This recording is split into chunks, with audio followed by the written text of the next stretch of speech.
Welcome to easy education पिला माने पाठ पढ़ा पढ़ी तो करुथबो समरी गुडी को भलसे बुझी जिबा जद्वारा हमें 1 मार्क 2 मार्क 3 मार्क एवं 4 मार्क क्वेश्चन गुडी को मध्य उत्तर ठीक से लेखेबा तेणु वीडियोटी को संपूर्ण देख प्रथम रहिछि यार समरी तापर रहिछि एमसीक्यू नेक्स्ट रहिछि 2 मार्क्स 3 मार्क्स एवं 4 मार्क्स आजिरो पाठ रहिछि भौतिक विज्ञान रो चतुर्थ पाठ कार्बन और यार यौगिक ना कार्बन संकेत होछि कोन हमरो सी आम दैनंदिन जीवन में अधिकांश जिनिसर मूल उपादान होछि हमरो कार्बन काहेकि ना जीव जगत रे अनेक पदार्थ रहिछि जहा कार्बन ही तयारी वायुमंडल रे कार्बन डाइऑक्साइड परिमाण केते रहथे 0.03% एते कि वायुमंडल थाए सेमिते भूपृष्ठ रे कार्बन परिमाण केते रहथे 0.02% जोडा कि कार्बोनेट आकार रे हाइड्रोकार्बोनेट कोयला एवं पेट्रोलियम आदि रे मिलि थाए आयनिक यौगिक हम पूर्व पाठ पढ़ते धातु अधातु रे जे आयनिक यौगिक गुड़िकर गलनांक स्फुटनांक बेसी से द्रवण कि तरल अवस्था विद्युत परिवहन करथांती केतोटी आयनिक यौगिकर नाम उदाहरण एठारे दिया जायछि देख प्रथम टेला एसिटिक एसिड एगुड़िकर कौन ना संकेत पड़ जाय पारे जे एसिटिक एसिड संकेत कौन CH3COOH सेमती क्लोरोफॉर्म रो संकेत कौन हम CHCl3 इथानॉल अच्छी CH3CH2OH एवं मिथेन रही CH4 तेणु एगुड़िक भलसे देखि नब जे एरा 1 मार्क्स रे आसपारे नेक्स्ट रहा कार्बन परमाणु क्रमांक होछि हमर 6 कार्बन परमाणु क्रमांक केते रही 6 एवं पारमाणविक वस्तु होछि 12 कहीं कह जाता पारमाणविक वस्तु होछि गोटे मौलिकर प्रोटॉन और न्यूट्रॉन रो समष्टि नेक्स्ट रही जे कार्बन जेहेतु परमाणु क्रमांक 6 तेणु के स्तर रहा 2टी एल स्तर रहा 4टी तबे जेहेतु यार बाह्यतम कक्षी 4टी इलेक्ट्रॉन अच्छी तेणु से 4टी ग्रहण करिवो किंबा 4टी कौन करिवो त्याग करिवो तेणु प्रथम कथा जे कार्बन कौन कर सृष्टि करता है बंध सृष्टि करता है आमे देखिबा जे बंध का क्षेत्र रे केउ बंध सृष्टि होता है जे हाइड्रोजन क्षेत्र रे कौन एक बंध सृष्टि होता है ऑक्सीजन क्षेत्र रे 2 बंध सृष्टि होता है एवं नाइट्रोजन क्षेत्र रे 3 बंध सृष्टि होता है देख चित्र मध्य दिया जायछि जे एक बंध हेले सिंगल रहइबो 2 बंध रे डबल एवं 3 बंध हेले 3टा रहिछि नेक्स्ट रहला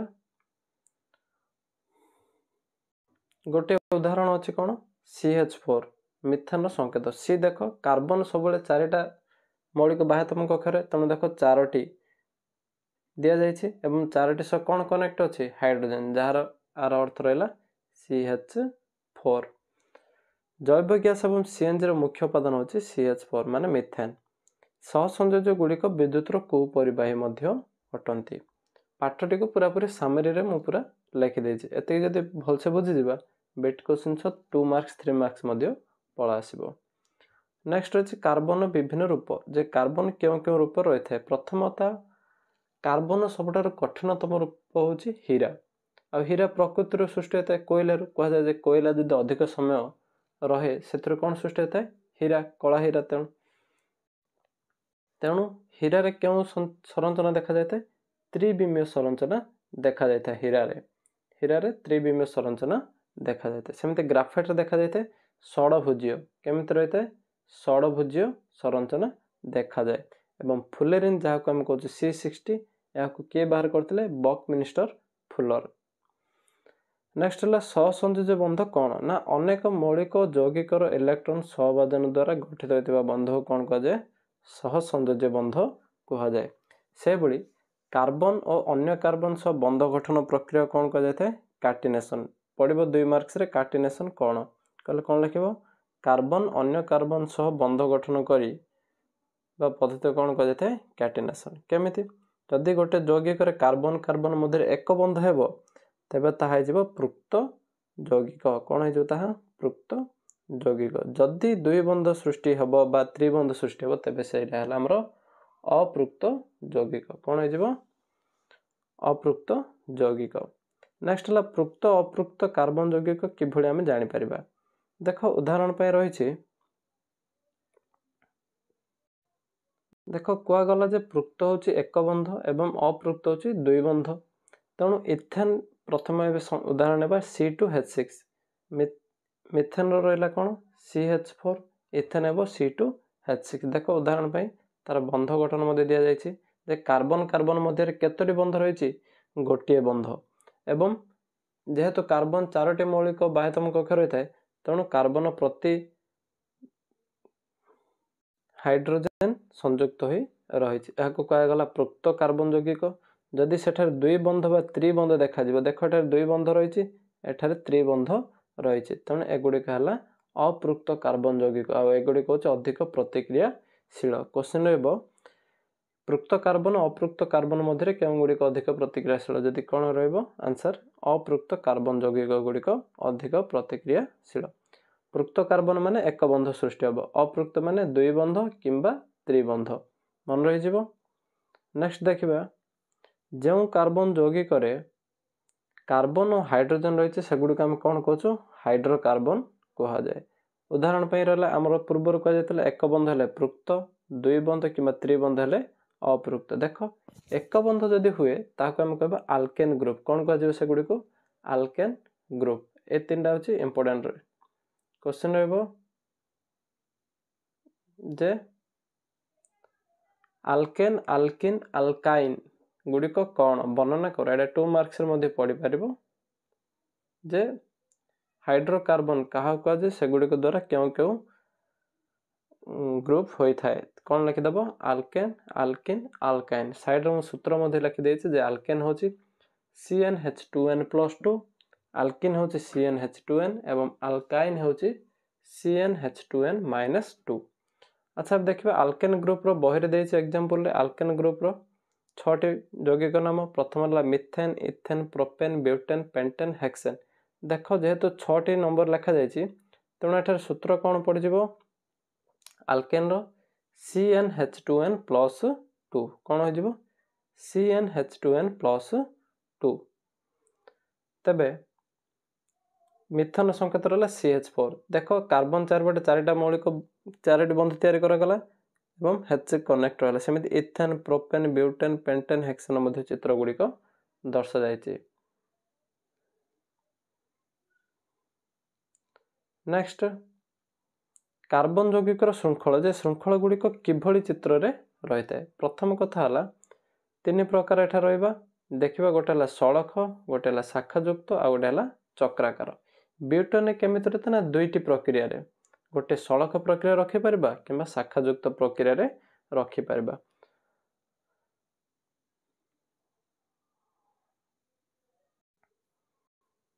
देख ब्यूटेन कौन रही 4टी C4H10 तेणु कार्बन रहीगला 4टी आउ जेहेतु हाइड्रोजन आमको दरकार नेक्स्ट प्रति कार्बन पाखे देखा केतोटी से बंध गठन कर तेणु एठा रहा आ 3टी मौलिक एठार दरकार एपटे कौन रही आ 2टी दरकार एपटे मध्य 2टी एठारे आ गोटे तेणु एमती कौन है गोटे सड़ख आ गोटे शाखायुक्त ब्यूटेन अणुसंकेत सामान किंतु परमाणु जदि सज्जा पृथक रहते सेगुड़िक आम कौन कह संरचनात्मक आइसोमर कहीं 2टार संकेत सामान C4H10 किंतु संरचना अलग अलग माने शाखा हो पार सड़क हो पार तेणु एगुड़िक गला आइसोमर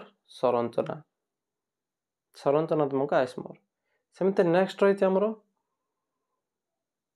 साइक्लोहेक्सेन संकेत कौन C6H12 परीक्षा रोचे साइक्लोहेक्सेन संकेत कौन C6H12 देख यार चक्राकार ये सज्जित होकर रही कार्बन 6टी षड़भुज आकार रहीगला एवं बड़का हाइड्रोजन प्रति कार्बन सह 2टी लेखाएं कनेक्ट होइछि परवर्ती अवस्था रहा बेंजीन कौन बेंजीन संकेत हूँ C6H6 बेंजीन संकेत रहा C6H6 एठारे कौन ना पृक्त एवं अपृक्त 2टी मिसिक अच्छी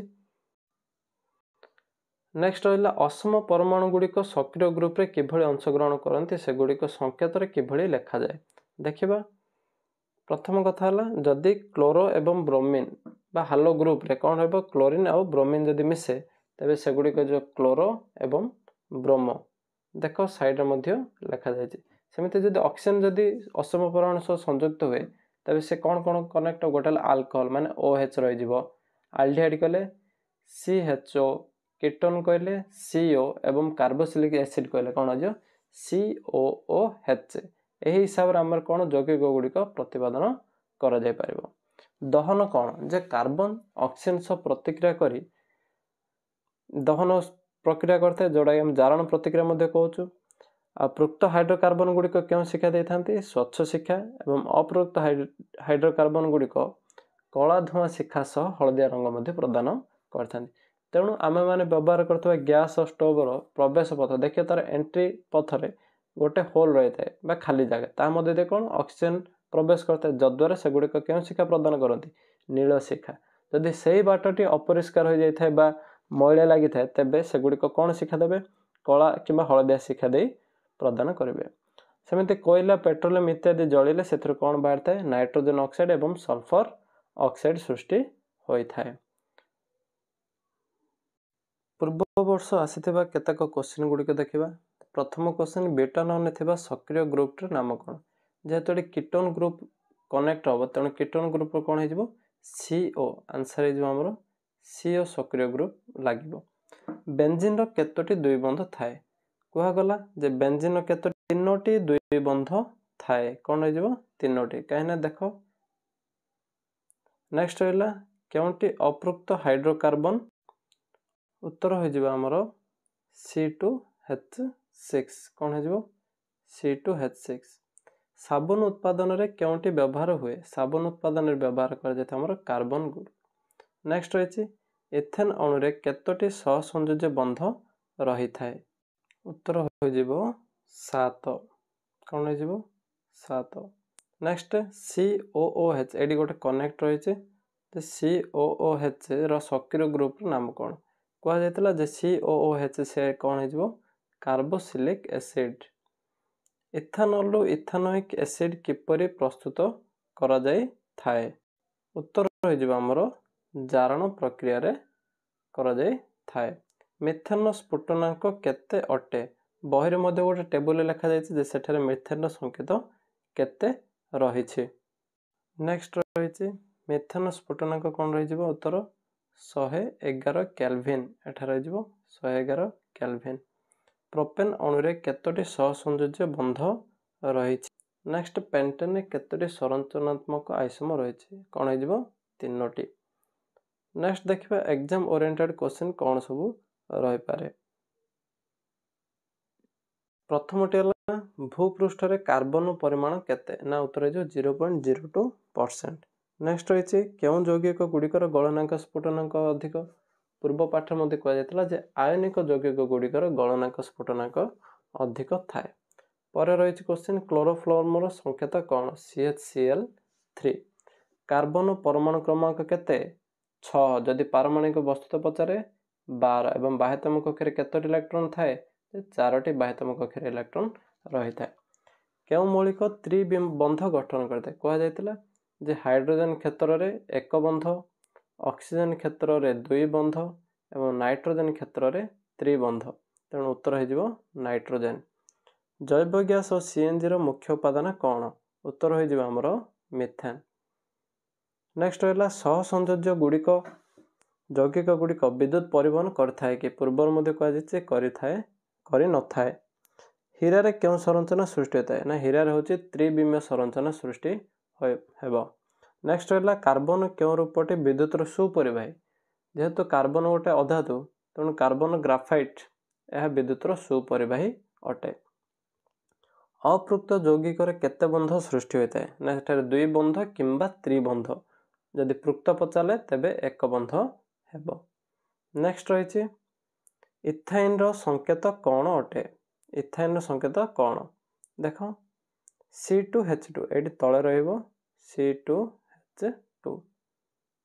नेक्स्ट रहा 2 बंध विशिष्ट अपृक्त हाइड्रोकार्बन गुड़िक कौन कह जाए ना कह जाए आल्किन आर संकेत कौन CnH2n। नेक्स्ट रहा साइक्लोहेक्सेन रो संकेत कौन जो टेबुल में बुझा जाए C6H12। OH क्यों सक्रिय ग्रुप रो संकेत अटे एटा कौन जेहेतु OH लगी तेणु गुड़िक जो अल्कोहल। अपृक्त हाइड्रोकार्बन गुड़िक क्यों रंगर शिखा सह जली था ଯେ ଏଠାରେ କଳା ଧୂଆଁ କିମ୍ବା ନେକ୍ସଟ ରହିଲା କାର୍ବୋସିଲିକ୍ ଏସିଡ୍ ଗ୍ରୁପର ସଂକେତ କ'ଣ? ଉତ୍ତର ହେଇଯିବ COOH। ପରବର୍ତ୍ତୀ ରହିଲା କ୍ୱେଶ୍ଚିନ୍ ଦେଖିବ ଯେ ପରୀକ୍ଷା ପ୍ରଦୀପରେ ମଧ୍ୟ କିଛି ରହିଛି କ୍ୱେଶ୍ଚିନ୍, ଭଲ ଭଲ କ୍ୱେଶ୍ଚିନ୍ ରହିଛି। କ'ଣ ସେଟା? ଗୋଟେ ହେଲା ମହମବତୀ ଜଳିବା ବେଳେ କେଉଁ ରଙ୍ଗର ଶିଖା ଦେଖାଯାଏ ଓ କାହିଁକି? ଏଇଟା ଗୋଟେ ରହିଲା 2 ମାର୍କ। ନେକ୍ସଟ କୋଇଲା ପେଟ୍ରୋଲିୟମ ଦହନ ପରିବେଶକୁ ପ୍ରଦୂଷଣ କରେ କାହିଁକି? ପୂର୍ବରୁ ମଧ୍ୟ କୁହାଯାଇଛି ସଂରଚନାତ୍ମକ ଆଇସୋମର କ'ଣ? ଉଦାହରଣ ସହ ବୁଝାଅ। 3ଟି ରହିଲା। ପରବର୍ତ୍ତୀ ରହୁଛି ସହସଂଯୋଜ ଗୁଡ଼ିକର ଧର୍ମ। ପୂର୍ବ ପାଠରେ ମଧ୍ୟ ଥିଲା, ଏଇ ପାଠରେ ମଧ୍ୟ ସେମ୍ ଜିନିଷ ରହିବ। ନେକ୍ସଟ ହେଲା ଆଲକେନ୍, ଆଲକିନ୍, ଆଲକାଇନ୍। କୁହାଯାଇଛି ଆଲକେନ୍ ହେଇଯିବ CnH2n+2, ଆଲକିନ୍ ହୋଇଯିବ CnH2n ଏବଂ ଆଲକାଇନ୍ ହେଇଯିବ CnH2n-2। ଏ 3ଟିକୁ ଧରିକି ତୁମେ ଏଇଟା ଆନ୍ସର ଲେଖିପାରିବ। ପରବର୍ତ୍ତୀ ରହିଛି ତୁମ ପାଇଁ ପୃକ୍ତ ହାଇଡ୍ରୋକାର୍ବନ ଏବଂ ଅପୃକ୍ତ ହାଇଡ୍ରୋକାର୍ବନ ମଧ୍ୟରେ ପାର୍ଥକ୍ୟ। ପରୀକ୍ଷା ପ୍ରଦୀପରେ ମଧ୍ୟ ଏଇଟା ଦେଇଦେଇଛି। ନେକ୍ସଟ ରହିଛି କାର୍ବନ ଅନ୍ୟ ମୌଳିକ ସହ ସହସଂଯୋଜ ବନ୍ଧ କିପରି ଗଠନ କରେ ବୁଝାଅ। 3 ମାର୍କର ଏଇଟା କ୍ୱେଶ୍ଚିନ୍ ଆସିବ। ପରବର୍ତ୍ତୀ ରହିଛି ଯେ ହୀରା ଗ୍ରାଫାଇଟ୍ ମଧ୍ୟରେ ପାର୍ଥକ୍ୟ, ନର୍ମାଲ ଯୋଉଟା ରହିବ। ନେକ୍ସଟ କ୍ୱେଶ୍ଚିନ୍ ରହିବ 12 ନମ୍ବରଟି କାର୍ବନକୁ କାହିଁକି ଏକ ଗୁରୁତ୍ୱପୂର୍ଣ୍ଣ ମୌଳିକ କୁହାଯାଏ? ପରୀକ୍ଷା ପ୍ରଦୀପରେ ମଧ୍ୟ କ୍ୱେଶ୍ଚିନ୍ ଗୁଡ଼ିକ ସବୁ ଆନ୍ସର ରହିଯାଇଛି, ଦେଖିନେବ ସବୁ ଯାକ।